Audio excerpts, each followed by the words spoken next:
ஈசன் சுந்தரபாண்டியாகவும் அன்னை பார்வதி தேவி மீனாட்சியாகவும் மதுரை மாநகரின் அரியாசனத்தில் அமர்ந்து செங்கோல் ஆட்சி நடத்தி வந்தனர்.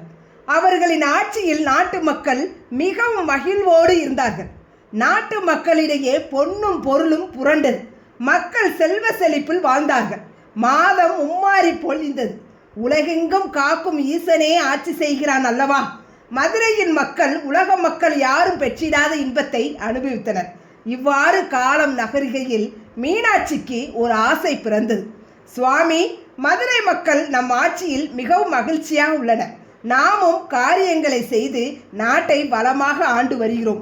ஆனால் எனது தாயான காஞ்சன மாலைக்கு நீண்ட நாட்களாக ஒரு ஆசை உள்ளது.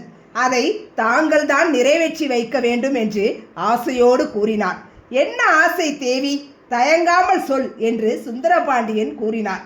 என் தாயாருக்கு கடலில் இறங்கி நீராட வேண்டும் என்பதுதான் நீண்ட நாள் ஆசை.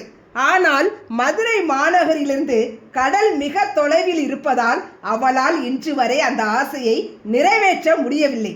அவ்வளவு தூரம் அவளால் பயணம் செய்ய முடியாது அல்லவா? நீங்கள் உலகை காப்பவர், பரம்பொருளின் அம்சம் பொருந்தியவர். உங்களால் இதற்கு ஒரு வழிகாட்ட முடியாதா? தயவு கூர்ந்து அருள் புரியுங்கள் சுவாமி என்று அன்போடு கோரிக்கை வைத்தான்.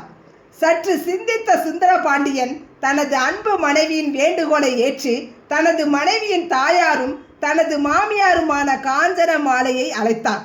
அன்னையே, உங்களது ஆசையை யாம் அறிவோம்.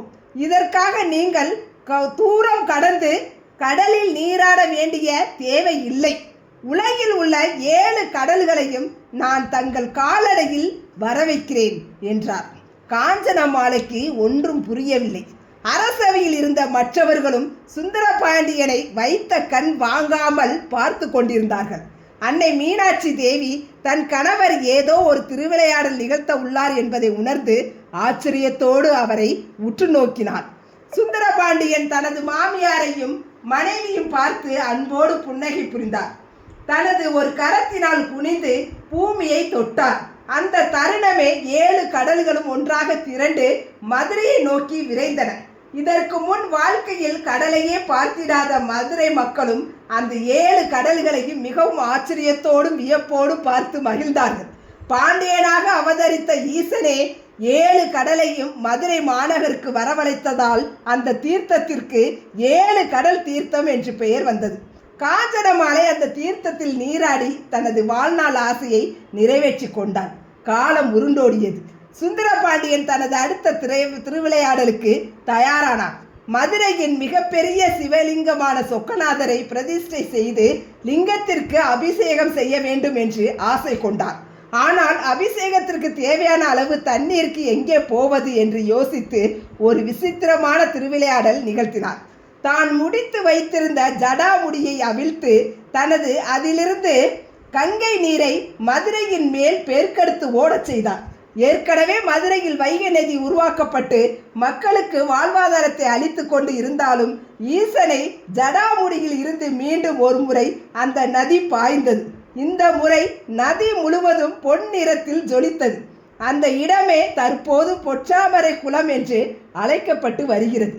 ஈசனின் ஜடாமுடியிலிருந்து உருவான அந்த தீர்த்தத்தில் நீராடி சொக்கநாதரை தரிசிக்க 30 முக்கோடி தேவர்களும் மதுரைக்கு விரைந்தனர். மங்கள வாத்தியங்கள் முழங்க சொக்கநாதருக்கு அபிஷேகம் செய்யப்பட்டது. மதுரையின் ஈசனின் அவதாரமாக இருந்த போதிலும் அவர் சுந்தரபாண்டியனாகவே மக்களுள் ஒருவராக வாழ்ந்து வந்தார். மக்களின் குறைகளை கேட்டறிந்து அவற்றை தீர்த்து வைத்தார்.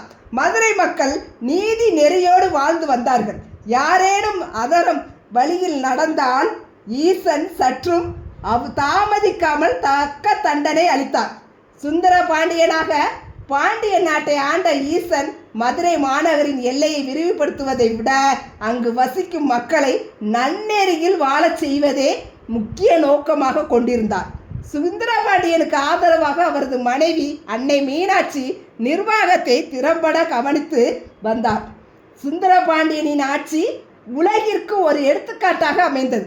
ஒவ்வொரு முறையும் சுந்தரபாண்டியன் வீதி உலா வரும்போது அவரின் உடலில் இருந்து நறுமணம் பெருகி அந்த இடத்தையே வசந்தமாக்கியது. மக்கள் தங்கள் அரசனின் பராக்கிரமத்தையும் மகிமையும் கண்டு கண்ணீர் மல்க வாழ்த்தினார்கள். அவர் செல்லும் வழி எல்லாம் பாதம் பணிந்து நன்றி கூறினார்கள். இவ்வாறாக சிவனும் சக்தியும் இணைந்து ஒரு அற்புதமான ஆட்சியை நடத்தி கொண்டிருந்த வேளையில் ஒரு வித்தியாசமான சம்பவம் அரங்கேறியது. தனது ஏழை பக்தனுக்காக ஈசன் தனது அடுத்த திருவிளையாடலை தொடங்கினார்.